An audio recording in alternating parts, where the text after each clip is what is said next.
Reddit pregunta. Doctores de Reddit, ¿qué paciente les hizo decir cómo carajo están vivos?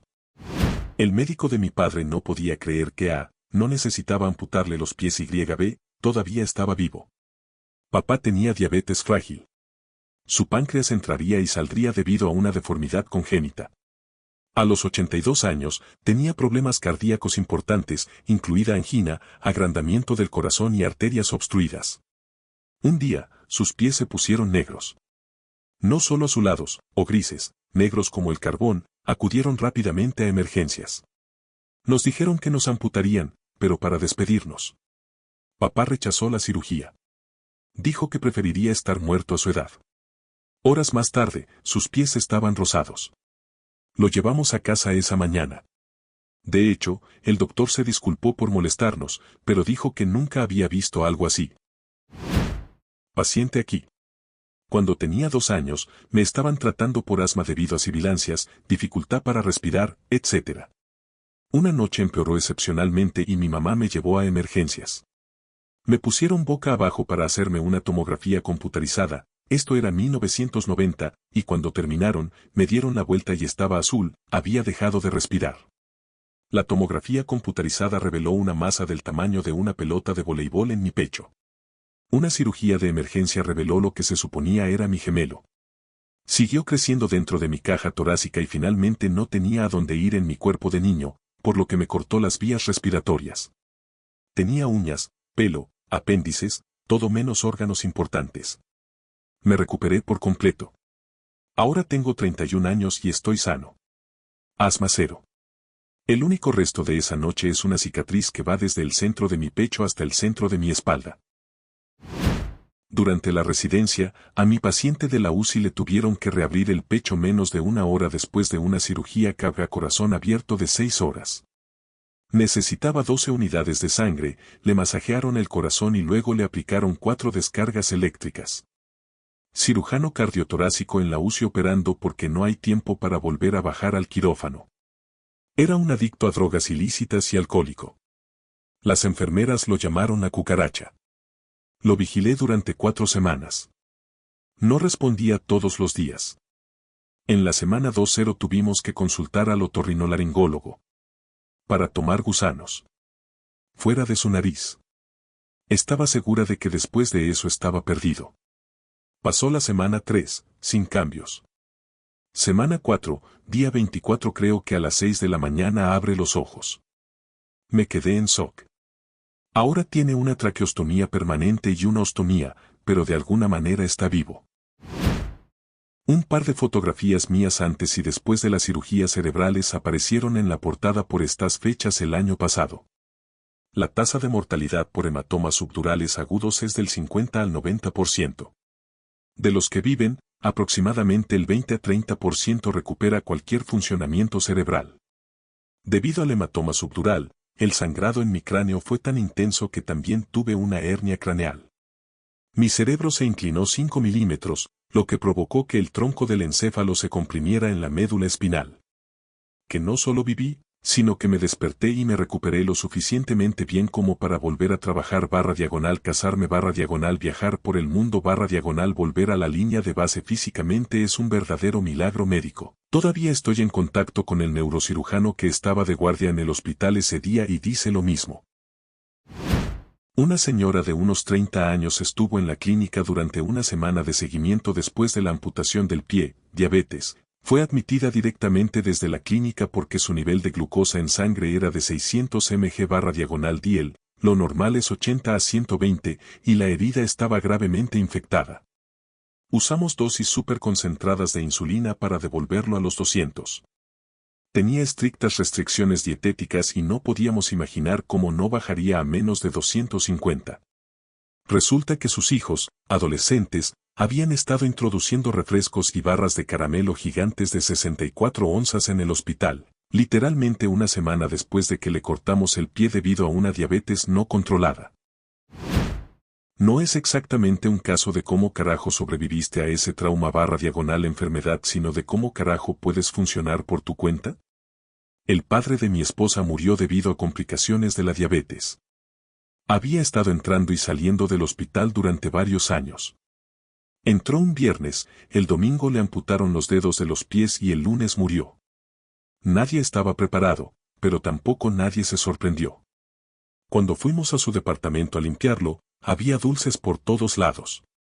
Debajo de los cojines del sofá, de las almohadas, en su cama, en todos los armarios. Soy goloso y no me imagino queriendo tantos dulces. El hombre se suicidó. A un amigo mío le tuvieron que amputar toda la pierna porque se resbaló del último escalón de una escalera y dobló la rodilla hacia atrás.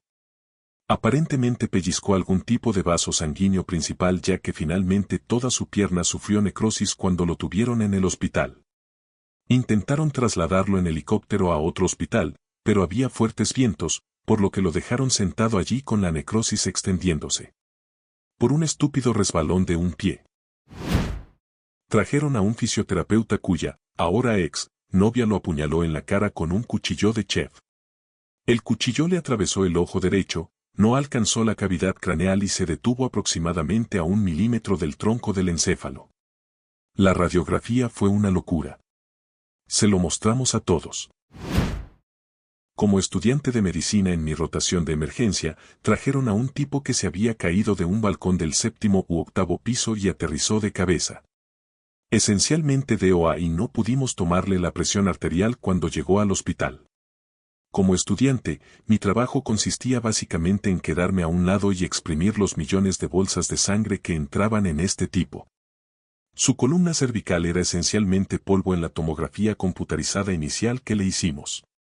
Pensé que probablemente no lo habría logrado, pero aproximadamente un mes después estoy en mi rotación en la UCI y veo a este tipo despierto y consciente. Bastante loco. Una noche tuvimos a un tipo con una disección aórtica importante. Según la ecografía junto a la cama, parecía que ya se había desangrado. Tenía algo de dolor en el pecho, pero estaba alerta y orientado, y nos sorprendió que aún estuviera vivo. No debería haber estado en absoluto con la cantidad de sangre que vimos y el tamaño de la disección. Trabajo en traumatología y una vez un tipo se cayó de un techo y dijo que recordaba haberse golpeado las barras del andamio al caer. Originalmente pensamos que se había fracturado el fémur, pero no, solo un pequeño hematoma. Estaba en la cama junto a un hombre que se había roto las costillas y tenía una pequeña fractura en la columna C cuando cayó hacia adelante recogiendo sus llaves. Mi mamá es doctora. Le pregunté sobre esto cuando apareció en Reddit. Cuando mi mamá estaba en su ciclo de emergencias durante su pasantía, un hombre con policías detrás de él entró en la sala de emergencias. El hombre estaba perfectamente bien y caminaba, por lo que mi mamá y sus colegas estaban confundidos. Los agentes les mostraron una fotografía de una pieza de metal arrugada, que era un automóvil.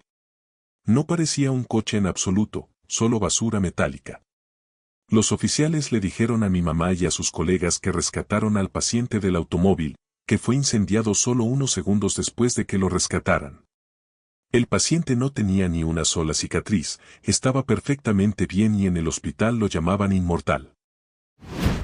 Mis hermanos y yo salimos de un accidente automovilístico en el que nuestro vehículo volcó y volcó hacia atrás en la carretera. El coche quedó destrozado. Los chicos de la ambulancia no podían creer que hubiéramos salido de allí. Los cinturones de seguridad salvan vidas. Mi papá fue golpeado del lado del conductor por una camioneta Dodge Ram que iba a 65 mientras conducía un Toyota Avalon. Recibió un golpe tan fuerte que se arrancó la rueda de repuesto que estaba atornillada al camión. Fue volteado varias veces hacia el campo de maíz y el auto tenía la huella permanente del logo de Dodge Ram en el costado. Apenas parecía un coche. Se arrastró, se puso del lado del pasajero y se alejó ileso. Cuando me llamó y me dijo que había tenido un accidente grave y que estaba bien, no pensé mucho en ello. Pero cuando finalmente fui y vi el auto, rompí a llorar. Me di cuenta de que podría haber perdido a mi papá ese día. Ver ese auto me asustó muchísimo. Cuando entré en la sala de emergencias, les dije que mi médico me dijo que viniera, pero creo que estaba exagerando y que probablemente pueda irme a casa. Rápidamente me hicieron pruebas, mi nivel en sangre había bajado un poco en un par de días y todavía tenía mediciones abundantes. Rápidamente me ingresaron para iniciar mi transfusión de sangre. Dijeron que si hubiera esperado probablemente habría sufrido un paro cardíaco o simplemente habría muerto mientras dormía. Después de la transfusión de sangre me sentí increíble. Podía respirar y mi color de piel había vuelto. Tenía un paciente en la sala de emergencias que había estado involucrado en un terrible accidente automovilístico en el que los bomberos y paramédicos pasaron una hora tratando de sacarlo de su auto. Según se informa, intentó caminar hasta la ambulancia y cuando llegó estaba despierto y hablando. Discurso confuso, pero aún así. Entonces los paramédicos me hicieron señales con la nuca. Su cráneo estaba tan abierto en la parte posterior que podía ver el interior. Llamamos inmediatamente al neurocirujano y llevaron al paciente directamente al quirófano. Meses después supe por mi colega que todavía estaba vivo y que no tenía más daños que algunos problemas ocasionales de equilibrio. No soy médico, pero conocí a un paciente que se cayó de un edificio de 5 pisos, aterrizó boca arriba, se despertó en el hospital a la mañana siguiente y se levantó caminando como si nada hubiera pasado. Se va da un rasguño en él. Piénselo cada vez que estoy en un edificio con al menos 5 pisos, mirando hacia abajo como si este tipo se alejara de eso como si se cayera de su bicicleta y tomara una siesta. De hecho, he visto lesiones peores cuando alguien se cae de una bicicleta jajaja. Mi hermana era la paciente, pero todos los médicos que revisaron todo su expediente tuvieron esta reacción. Cuando tenía 9 años, se cayó unos 35 pies de un acantilado y aterrizó de cabeza en un lecho de roca. Le destrozó cada hueso del cráneo. Un neurocirujano muy conocido la miró cuando la trajeron y dijo, lo siento, no hay absolutamente nada que pueda hacer por ella, diría que tiene un 10% de posibilidades de sobrevivir esa noche, despídete ahora. 3 semanas en coma, 3 meses en la UCI, 6 meses internada, todavía está viva hoy. Ella tiene daños permanentes, por supuesto, pero Dios mío, los cuerpos de los niños pueden recuperarse de muchas cosas. Mi papá tiene 87 años, tuvo cáncer de próstata, hígado, intestino, colon y piel. Para el cáncer de piel tuvo muchas cirugías reconstructivas. Toda la región de la tibia y el dorso de las manos. Cada año se le debe extirpar al menos una lesión cutánea. Tuvo un par de infartos y luego una cirugía de bypass sextuple. También tuvo una gran neumonía, un absceso enorme y un pequeño derrame cerebral. Su médico quiere verlo cada 6 meses. Creo que simplemente me asombra que todavía esté caminando por ahí. Obligatorio no soy médico. Soy director de funeraria y recibí el cuerpo de un hombre de 90 y tantos. Me di cuenta de que había estado enfermo durante bastante tiempo con solo mirarlo a la cara. Otro director de la funeraria hizo el embalsamamiento, por lo que no había visto el resto de su cuerpo. Al ver que era tan mayor y parecía enfermo, me sorprendió cuando me reuní con su hija y ella me preguntó acerca de una autopsia. Le hago mis preguntas habituales y descubro que este hombre, durante más de 40 años, tuvo diabetes no regulada. Le dispararon en 3 ocasiones diferentes a lo largo de su vida. Tenía antecedentes de accidentes cerebrovasculares. Úlceras, profundas. Dentro y fuera del hospital por sepsis, neumonía. Fumador empedernido, bebedor empedernido. Sufrió un importante infarto unos días antes. Se le iba la visión y no podía mantenerse despierto, ictericia horrible, cirrosis. Le extirparon un riñón infectado. Incesantemente. No creo que este hombre haya vivido un solo día saludable en los últimos 20 años. Le pregunto a la hija, entonces, ¿quieres una autopsia por qué? Me dice que su padre no era un hombre enfermo y que no era su momento de irse. Está furiosa porque incluso cuestioné su petición. Estoy desconcertado de que este hombre haya vivido más de 90 años. La negación que las personas pueden experimentar junto con el duelo es asombrosa. Entra un tipo beligerante, en silla de ruedas. Él no quiere estar aquí, está jodidamente bien, la fiesta estuvo bien, EMS, le arruinó la noche. EMS lo trajo de una fiesta en el campo, el tipo tenía una motosierra clavada en el muslo y la espinilla. Literalmente atrapado en su pierna. Y graves quemaduras tras caer a la hoguera en medio cuerpo. Guy estaba golpeado, no parecía preocupado por el hecho de que tenía quemaduras graves o tenía una motosierra en la pierna. Terminó perdiendo la pierna debajo de la rodilla y contrajo una infección desagradable a causa de la quemadura. Pero aún así, si su pierna no estuviera completamente jodida, estoy convencido de que se habría levantado y tratado de pelear con la gente. Reddit nunca falla. ¿Qué opinas tú? Comenta abajo y suscríbete para más.